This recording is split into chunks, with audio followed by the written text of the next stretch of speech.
Olá, meus irmãos, boa noite. Boa noite. A igreja está animada? Meio de semana, as coisas acontecendo na nossa cidade, ao nosso redor, nos nossos trabalhos.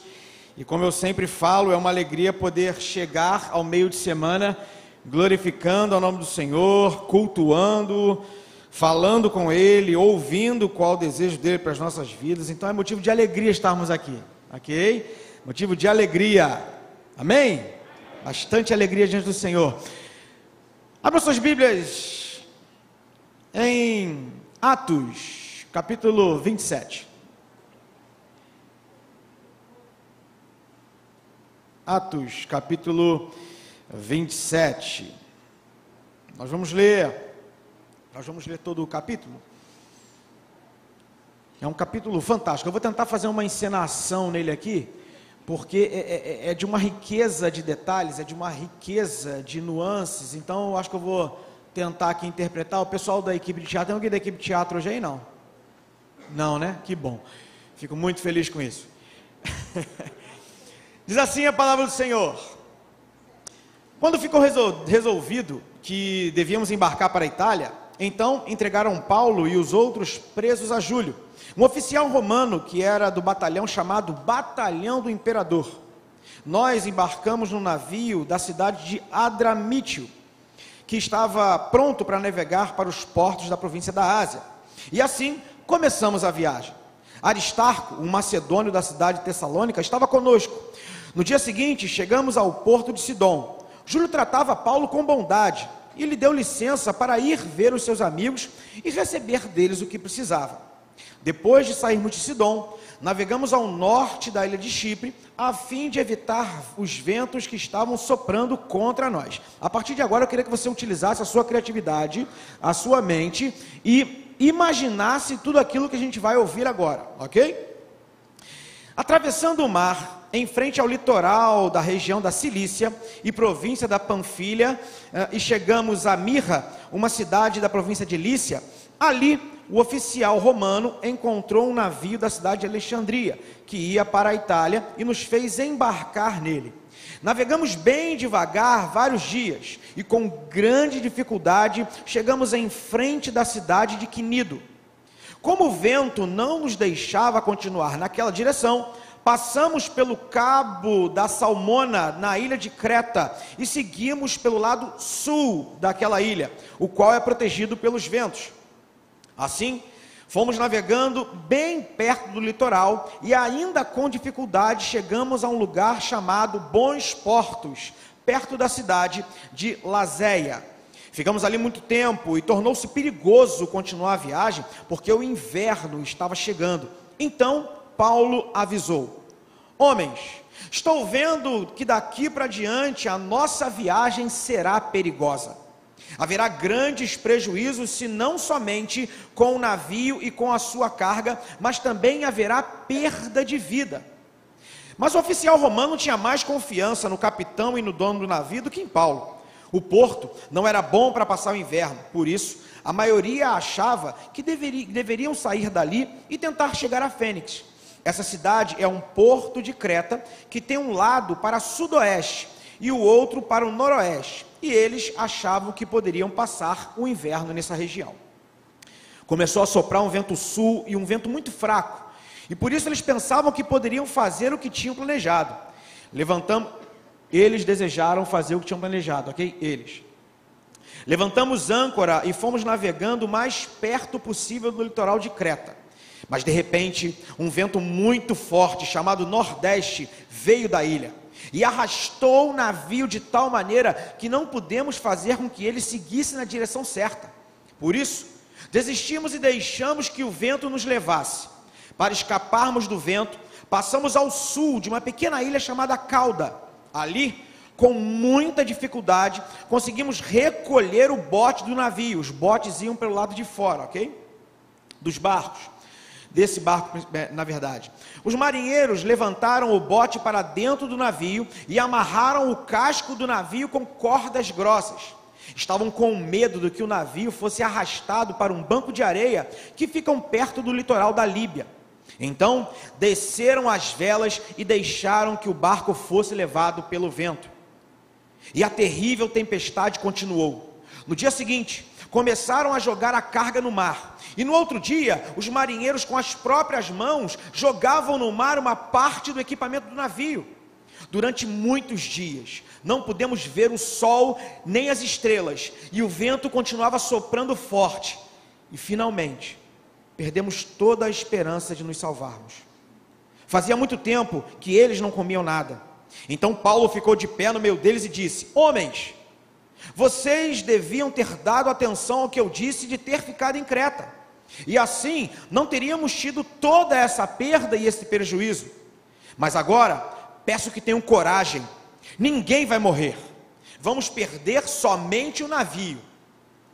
E disse Paulo, não tenham medo. E disse Paulo, não tenham medo. Você precisa ir até... É isso? Não, voltei, peraí. Volta. Aqui. Prejuízo no navio. Digo isto porque na noite passada um anjo de Deus, a quem pertenço e sirvo, apareceu a mim. Agora sim. E disse: Paulo, não tenha medo. Você precisa ir até a presença do imperador, e Deus, na sua bondade, já lhe deu a vida de todos os que estão viajando com você. Por isso, homens, tenham coragem. Eu confio em Deus e estou certo de que Ele vai fazer o que me disse. Porém, vamos ser arrastados para alguma ilha. Essa é a parte engraçada do texto, né? Porque o pessoal estava desesperado, e aí Paulo vai e fala: homens, tenham coragem, vai dar tudo certo. Nós vamos conseguir vencer, mas o barco vai se arrebentar todo, tá? A gente vai conseguir, mas o barco esquece. É aquela parte engraçada da história. 2 semanas depois, à noite, continuávamos sendo levados pela tempestade no mar Mediterrâneo. Mais ou menos à meia-noite, os marinheiros começaram a sentir que estávamos chegando perto de terra. Então jogaram no mar uma corda com um peso na ponta e viram que a água ali tinha mais ou menos 36 metros de fundura. Mais adiante, tornaram a medir e deu 27 metros. Eles ficaram com muito medo de que o navio fosse bater contra as rochas. Por isso, jogaram 4 âncoras na parte de trás do navio e oraram para que amanhecesse logo. Os caras jogaram e ficaram: vamos ver o que bicho vai dar, né? E aí, os marinheiros tentaram escapar do navio, baixaram o bote no mar, fingindo que iam jogar uma âncora na parte da frente do navio. Então, Paulo disse ao oficial romano e aos seus soldados: se os marinheiros não ficarem no navio, vocês não vão poder se salvar. O pessoal já estava lá ressabiado do primeiro conselho de Paulo. Dessa vez eles foram ouvir, né?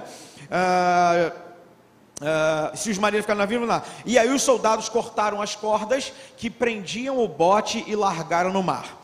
De madrugada, Paulo pediu a todos que comessem alguma coisa e disse: já faz 14 dias que vocês estão esperando e durante esse tempo não comeram nada. Agora, comam alguma coisa, por favor. Vocês precisam se alimentar para poder continuar vivendo, pois ninguém vai perder nem mesmo um fio de cabelo. Em seguida, Paulo pegou o pão e deu graças a Deus diante de todos. Depois partiu o pão e começou a comer. Então eles ficaram com mais coragem e todos comeram. No navio éramos ao todo 266 pessoas. Depois que todos comeram, jogaram o trigo no mar para que o navio ficasse mais leve. A esperança de comida foi-se.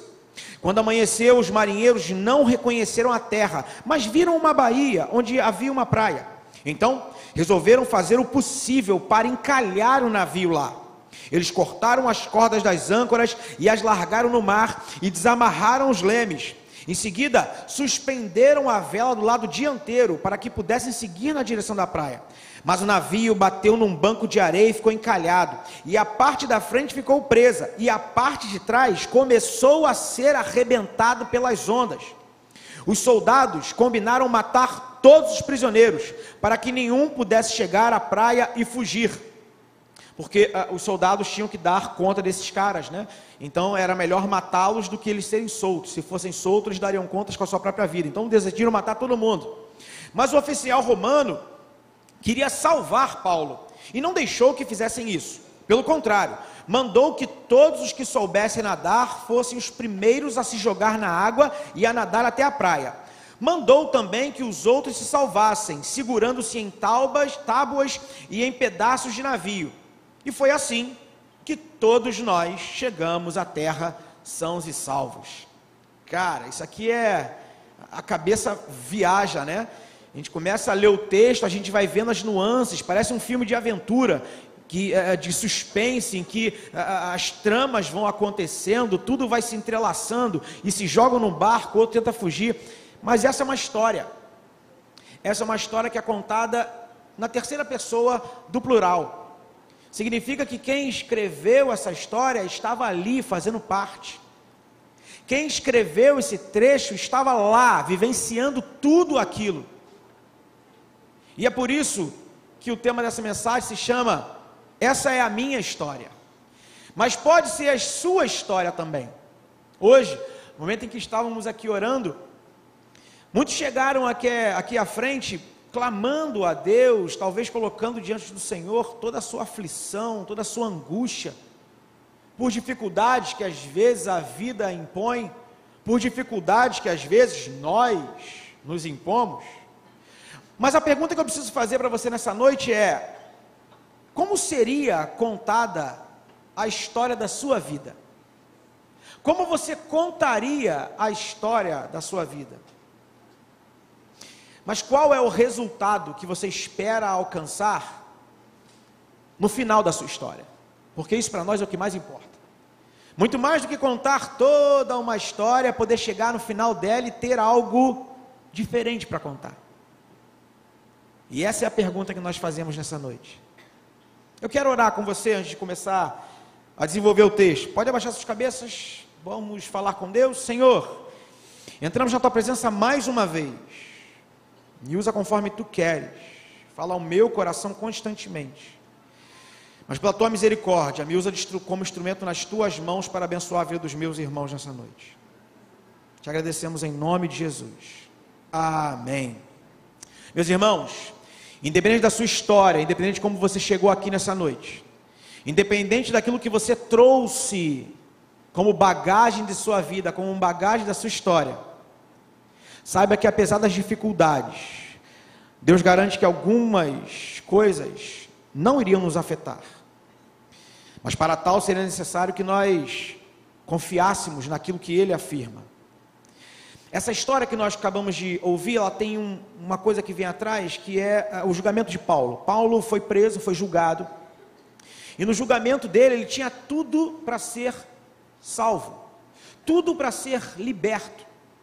Mas, se você for lá no versículo 23, desse mesmo livro de Atos, tem uma frase, tem uma fala de Deus para Paulo, que eu queria repetir para vocês.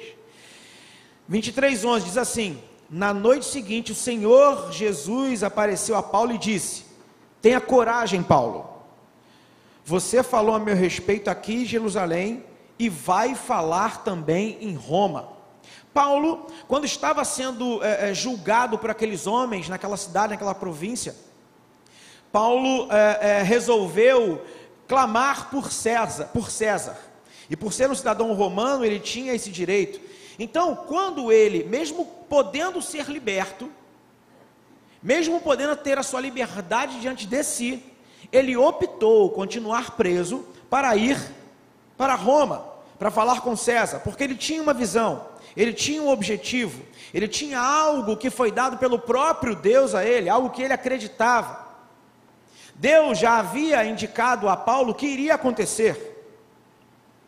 Só que aí, quando a gente chega no texto, Paulo preso, e aí Paulo está pronto para sair junto com aquele pessoal, e aí dizem que a guarda que estava com Paulo era a guarda do imperador, era uma guarda que tinha pessoas de respeito. Júlio era a pessoa que estava conduzindo ele, e esse cara se afeiçoou muito a Paulo, mas Paulo dá um conselho, e Paulo diz o seguinte, meus irmãos, e Paulo não era do mar não, tá gente? Paulo não era do mar. Mas Paulo olha, sabe quando a gente olha para o tempo, né? Mãe é assim, né? Mãe olha para o tempo e fala assim: meu filho, leva o guarda-chuva que vai chover, né? Tem um humorista que conta uma história nesse sentido, né? E que ele fala, né? Que parece que a mãe faz assim, né? E aí, quando faz assim, o tempo vira. A mãe é assim. Então Paulo, quando olha aquele tempo, quando olha o clima, está se aproximando do inverno, Paulo diz assim para aquele pessoal: meus amigos, vamos ficar aqui? É melhor a gente ficar aqui porque vai dar ruim. Vai dar ruim. O barco não vai aguentar, a gente pode perder vidas. Só que Paulo não é ouvido. Eu não sei o que foi levado em consideração naquele momento. Se era o fato de Paulo ser um prisioneiro, se era o fato de Paulo ser alguém que não conhecia o mar como aqueles caras. O que importa é que o texto diz que Júlio prefere dar ouvidos a quem pilotava o barco do que ouvir a Paulo. Se a gente for parar para analisar, Júlio prefere ouvir o cara que conhece a técnica do que ouvir o cara que era um homem de Deus. Porque, para pensar que Júlio era um cara que fazia parte da guarda, então ele sabia por que Paulo estava sendo preso. Nos textos anteriores, Paulo estava sendo preso porque ele estava pregando Jesus. Paulo estava declarando o poder de Jesus, e não só declarando, agindo pelo poder de Jesus, curando pessoas, fazendo uma porção de coisa. Aquele homem sabia quem era Paulo, mas mesmo assim, quando ouviu o conselho de Paulo, faz o quê? Não, Paulo, senta aí, você está agarrado aqui, prisioneiro, vamos dar ouvido ao cara. Meus irmãos, a primeira lição que a gente aprende aqui é que não ouvir conselhos pode nos colocar em problemas. Não ouvir conselhos podem nos levar a problemas. E eu não estou falando qualquer conselho, não. Por vezes nós somos aconselhados pelos nossos pastores, por vezes nós somos aconselhados pelos líderes de PG, por vezes nós somos aconselhados pelos nossos pais, pessoas que caminham conosco, e nós preferimos dar ouvido a quem? Damos ouvido àquele nosso colega que tem a mesma idade que a gente, está passando pelos mesmos problemas, mas só porque ele divide a mesma dificuldade eu vou ouvir ele, porque tem tudo a ver. Por vezes, preferimos ouvir conselhos de pessoas que não servem a Deus, do que ouvir conselhos de pessoas que têm o mesmo olhar que a gente. Deixamos de obedecer a voz de Deus, e a condução de Deus, e a orientação de Deus, em confiança, para fazermos aquilo que nós acreditamos que tem que ser feito, ou para olharmos para aquele nosso coleguinha. E aí eu falo para adolescente, né? Tem muito disso. Às vezes a gente está com um problemão, ao invés de dividir com pessoas que a gente sabe que pode ajudar a gente vai dividir com o nosso amigo, que está na mesma dinâmica que a gente aqui, às vezes, mesmo problema, não sabe nem como resolver os problemas dele, vai resolver o seu problema. Meus irmãos, a Bíblia fala que na multidão de conselhos há sabedoria. Há o quê? Sabedoria. Mas é qualquer conselho? Eu vou chegar ali na porta ali, gente, por favor, estou passando por um problema, alguém me ajuda, por favor? A multidão de conselhos que se ouve aqui é a multidão de conselhos de pessoas que sabem como são direcionadas. E aqui a gente está fazendo uma separação no texto entre um conselho de um ímpio, mas ele conhece a técnica, era o cara que pilotava o barco, ao invés de ouvir um conselho de homens de Deus. Paulo era o cara que estava falando, e esse cara que ouviu o conselho do ímpio, sabia quem era Paulo, sabia que ele era um homem de Deus. A grande pergunta que nós precisamos fazer diante desse questionamento é: quem é que nós vamos ouvir? E pensem e percebam, não é uma escolha que o outro vai fazer, é uma escolha que nós fazemos. Eu faço a escolha e opto por ouvir um conselho vindo de um homem de Deus, ou eu opto por ouvir um conselho de alguém, seja lá quem for, porque foi assim que o centurião fez. Paulo, não vamos te dar ouvido, nós vamos ouvir ao cara aqui que está pilotando o barco. Então, a partir desse acontecido, uma coisa acontece, e aí está no versículo 13, 14, 15, vai até o 20. O barco começa a sofrer as consequências, as coisas ruins começam a acontecer, escolhas erradas nos levam para lugares errados. Não tem escolha. Se você faz uma escolha ruim, o caminho para onde você vai é ruim. A Bíblia fala que Deus não tenta ninguém por ninguém tentado. Aquilo que o homem planta, ele colhe. E aí, a gente aprende que Deus não alivia a sua caminhada. Não é pelo fato de você ser ou não cristão, na verdade, ser cristão, que Deus vai aliviar a tua caminhada só porque tu entrou numa enrascada, não, filho. Não vai. Não vai. Se você optou por não ouvir o conselho de Deus, você vai entrar em enrascada. E ao entrar em enrascada, Deus não vai te livrar. Ele vai permitir que você passe pela enrascada. Por causa de não ouvir a orientação de Deus, e porque uma decisão errada foi tomada, o navio foi o quê? Parcialmente, completamente? Completamente. Eles começaram a pegar aqui, ó, vela, baixa a vela, pega mastro, joga fora, pega remo, joga fora, pega tudo, joga fora, comida, joga fora. Por último, sobraram só as pessoas, vão matar todo mundo e vão embora, que vai dar ruim. O barco foi jogado de um lado para o outro. Eles precisavam ter passado por aquilo? Por que eles passaram? Não ouviram a voz de Deus. E Deus não aliviou eles. Deus permitiu que eles passassem por toda aquela aflição. Toda ela. Até que chega no versículo 20. E olha só o que o versículo 20 diz. Durante muitos dias, não pudemos ver o sol nem as estrelas, e o vento continuava soprando forte. Finalmente, perdemos toda a esperança de nos salvarmos.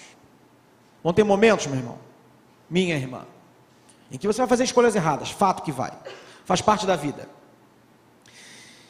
Mas há situações que nós vivenciamos, experimentamos, e nem sempre fazem parte de nossas escolhas. Mas nós vamos experimentar situações em que talvez até a esperança de nos salvarmos vá embora. Pode ser que hoje você esteja passando por uma situação como essa, em que ao olhar as circunstâncias e tudo que está à sua volta, até a sua esperança de estar salvo, não em Cristo obviamente, mas estar salvo dos problemas, vai embora. Aqueles homens estavam há 14 dias sofrendo, sem comer, não viam o céu, se estava dia, se estava noite, se tinha sol, se não tinha, e até a esperança de estarem salvos se perdeu, tudo por causa de uma escolha lá atrás. E às vezes pode ser que a gente esteja numa situação como essa, pode ser que você esteja numa situação como essa, sem saber o que fazer, sem saber para onde ir, sem saber se o dia de amanhã vai ser um dia que vai trazer bênção ou maldição, sem saber se no dia de amanhã você vai trazer algo que vai te trazer refrigério ou mais agitação. Essa é uma parte da história que nós precisamos tirar lá de trás e trazer para a primeira pessoa. Como está a minha história hoje? Como está a minha história hoje? E aí a pergunta que vem é: quem poderá encorajar o desesperado? Quem pode me encorajar diante de uma situação como essa? Quem é que pode encorajar o desesperado? Versículo 23 diz: digo isso porque na noite passada um anjo do Deus a quem pertenço e sirvo apareceu a mim e disse: não tenha medo, você irá até a presença do imperador, e Deus na sua bondade já lhe deu a vida de todos os que estão viajando com você. Quem traz a palavra de encorajamento ao desesperado nessa noite é quem serve e pertence a Deus. Quem pode trazer uma palavra de encorajamento ao desesperado na sociedade onde nós estamos é quem pertence e quem serve a Deus. Quem pode trazer encorajamento para o seu coração e ao meu coração é quem serve e quem pertence a Deus. Sabe por quê? A palavra de Deus diz em Isaías 52, versículo 7: quão formosos são sobre os montes os pés dos que anunciam a boa nova, que faz ouvir a paz do que anuncia o bem, que faz ouvir a salvação do que diz a Sião: o teu Deus reina. Nós somos os portadores das boas novas. Só quem pode encorajar um coração desesperado são os portadores das boas novas. Quem aqui é portador das boas novas? Levanta a mão. Meu irmão, presta bem atenção, minha irmã. Nós não podemos viver uma vida de tristeza, uma vida que é levada e guiada pela amargura. Você é aquele que anuncia as boas novas, palavras de esperança, palavras de alegria, palavras de ânimo. Isso foi dado a você pelo Espírito Santo de Deus, amém? Você crê nisso? Meus irmãos, se nós que temos o Senhor ao nosso lado, que nos sustenta e que nos guia, termos uma fala de derrotismo, de desânimo, uma fala de que nada está certo, uma fala de tristeza, uma fala problemática, se nós que somos portadores das boas novas tivermos esse comportamento, quem vai ser animado? Quem vai ter a palavra de ânimo? Nós, cristãos, por Cristo Jesus, pelo Espírito Santo de Deus derramado sobre nossas vidas, sobre a minha e sobre a sua vida, somos portadores das boas novas, e nós devemos anunciar as boas novas de Cristo, onde quer que nós estejamos, amém? Precisamos ter coragem, não podemos ter uma vida de tristeza. Para mim, algo que não entra na minha cabeça, faz parte também da minha característica, eu sou assim, vocês sabem disso, eu sou alguém que estou sempre com um sorriso, às vezes estou meio agoniado, mas um sorriso sempre brota do rosto, porque eu acredito, entendo e vivo, que não há alegria maior do que ter sido salvo por Cristo, ok? Eu olho para trás e vejo meu passado, em que eu ria, mas ao rir não era um riso puro, ao me alegrar, eu não era alegrado por aquilo que estava dentro, mas era alegrado por aquilo que estava fora, e aí quando o que estava fora passava, o que sobrava? A tristeza. Então cada vez mais eu buscava aquilo que estava fora de mim, mas teve um dia que Cristo me alcançou, que Cristo falou no meu coração e me convocou, e estou nele até hoje. Então para mim é inadmissível, para mim, ok? Ninguém precisa concordar comigo, mas para mim é inadmissível um crente desse jeito. Não dá para acreditar, não dá para entender, eu não consigo entender. Já pedi a Deus misericórdia, ok? Senhor, me ajuda, eu sei que cada um tem sua característica, mas tem gente que é amargo de nascença e continua amargo até o amargo ficar mais amargo. Você é cristão? Claro que eu sou, em nome de Jesus, com muita alegria no coração. Entende? Não faz sentido, não encaixa o quadro na moldura. Meus irmãos, nós somos portadores das boas novas, a alegria tem que estar estampada no nosso rosto, o couro comendo, desculpa a expressão, tá? Mas eu gosto dela, faz muito sentido, mas o couro comendo, o barco afundando, tudo quebrando, e Paulo levanta: meus irmãos, tenham fé, sejam encorajados, porque Deus falou que nenhum de nós iríamos morrer, e Deus fala através de cada um de vocês, porque há pessoas onde vocês estão que precisam ouvir a boa nova que você tem que levar. Eu não vou levá-la, por que eu não vou levar? Porque eu não trabalho no seu trabalho, eu não me relaciono como você se relaciona, eu não me relaciono nos lugares onde você está, eu não moro no mesmo lugar que você. Quem vai pregar para os seus vizinhos é você. Quem vai pregar com a sua vida, com o seu comportamento, com as suas atitudes no seu trabalho é você, não sou eu.